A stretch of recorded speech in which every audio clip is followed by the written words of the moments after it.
I'm working with DC often, and I always need to interpret the existing characters like Wonder Woman, like Catwoman in my own way.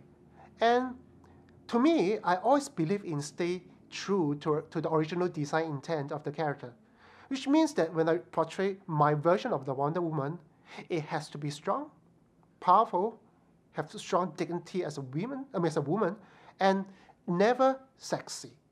I mean, she's sexy in the powerful way, but not that slutty kind of sexy. So I always make sure that I maintain that. I guess my client shall appreciate that. I do that to everything. I would not change the profile of the character just to sell it. It's pretty much because I mean, I understand that the amount of time that the creator put in to create this character and the years of building up this character is a heritage. So I don't want to mess that up. I want the fan to look at my version of the character and feel that, oh, this is how I envision Wonder Woman or whatever character it is. So to me, that's really important. Oh, for sure, there's always room to make fine adjustment to some of the minor details. That's up to the artist's interpretations.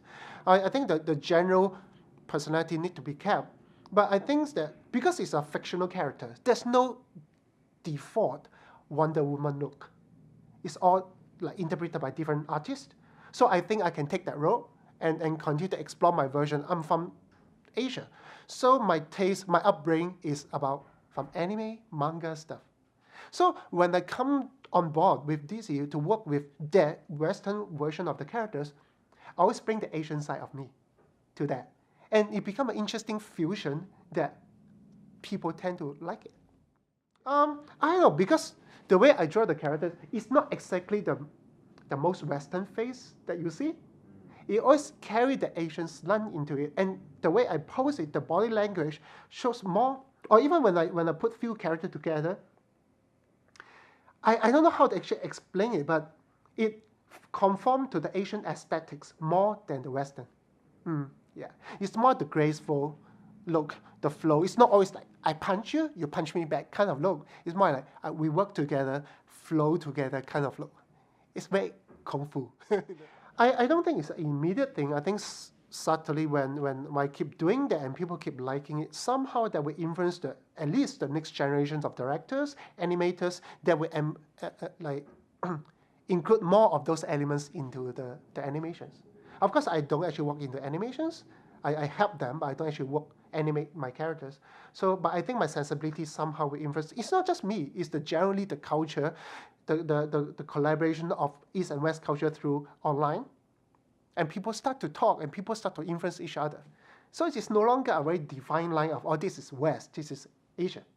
It becomes very mixed. You look at Korra, right? Korra, the Avatar. It looks a little Asian, but not exactly anime. It's done by Western people, but you can see that fusion in it, which I find really lovely. Like most of the artists, I'm always influenced by the fun thing that we do. For example, like manga, anime, games, toys, comics. I think movies. I think I'm the same. So since I always want to be someone who actually creates some of these things that I love.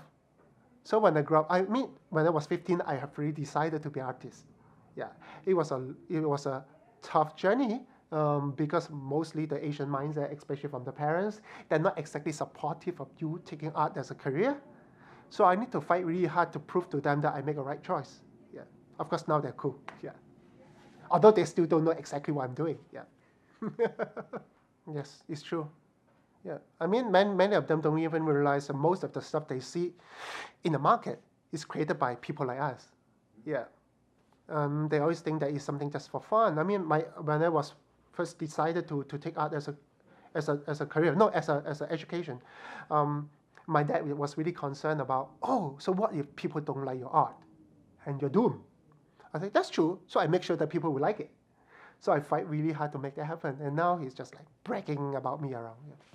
I think it's interesting. I mean, to many of my friends, I think it become very weird person among them that actually have fun in working.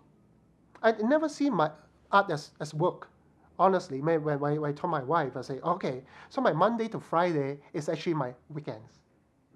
my Saturday and Sunday are my work days when we need to manage the kids and stuff. So I always like to have fun with it because I believe that when you have fun, when you enjoy, that part of you is being included into your artworks and people can feel it.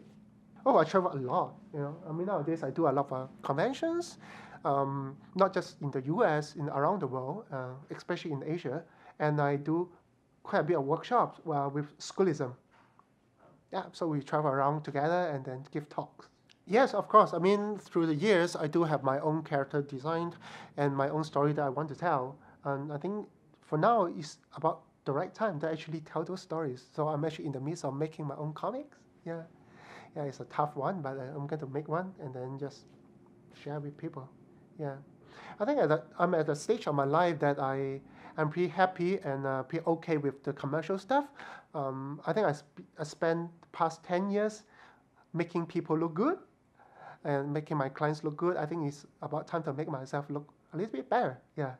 And then, of course, on top of that, I also invested my time in educations, and I run a school, run a diploma course to teach people how to draw.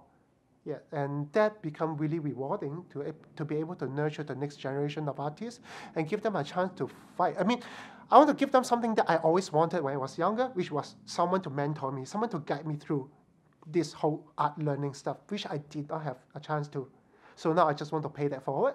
I don't think it's a big deal at all. I think it's fine. I mean, interestingly nowadays, there's only one path for you to make a good living with your art. There's so many avenues. I mean, education is one, but more so that when you get out and make an impact to the generation, to the communities, clients can see that. I mean, nowadays, working with, for example, social media, sometimes it's not just about how good you draw, but how viable or how viral your art can be to the audience. So with that, if you have a really good social media following, which I think I'm pretty decent with that, and new clients come in when they look at it, oh, not only I can work with you, Artgerm, but at the same time, you have that pool of audience waiting to see my stuff. So they make it much easier for them to actually engage me for work. Yeah. You see, many art school or the concept school out there, they provide a certain path or certain direction for the student. Oh, you have to be a concept artist to do things a certain way, maybe the Hollywood way. But for me, I don't believe in that. I believe in diversity in art. It's just like that sometimes, for example, someone wants to open a restaurant, big fast food chain, like McDonald's. Some people just want to open a little cafe at the corner of their house serving nice pastries. I think art is the same. Yeah. So some people like to work on the next big movies, on the next Avengers. Some people just want to draw some nice, cute little thing, make it as a postcard, make it as the tiny little button for people. I think I encourage that. I encourage the diversity of art for my students. So I will identify what exactly do they like and what kind of artists they want to be. And I'll just help them with my industry experience to help them guide them with different options. Oh, yes, often. But to me, I always believe that there's no way that you can draw exactly like mine or vice versa, because we're unique in a sense that we have different upbringing, life experiences. So you can get inspired by my work, but eventually you got to evolve and inspired by someone else and evolve, eventually form your own little recipe. It is. I mean, like honestly, there's no way that we can create something from nothing. We are always inspired by someone else. It's just that whether you want to stay happy with just inspired by one person or you want to keep moving on and get yourself evolved into someone even more unique to yourself. Yes, it can be very, very different. I mean, that's how we make ourselves unique as who we are. I think I allowed that to happen. I allowed change to happen in my life. For example, even in my art style, I may have certain style for now, but maybe 10 years down the road, I have different experience in life that actually change the way I draw. I'm totally happy with it. I may lose some fans, I may gain some, but to me, that's how I actually grow. Yeah. I mean, at the end of the day, the number one fan I want to be, I must have, is myself. I must enjoy what I'm doing. The rest can just follow or they just take other options. That's how we grow. Yeah, our taste change. I mean, when you are young, you like certain food. When you go older, you like something else. It's the same. Yeah. I think we should allow the creator to evolve. Maybe eventually it doesn't conform to your taste anymore, but I mean for them, there may be something better for them. So I think we should respect that at least.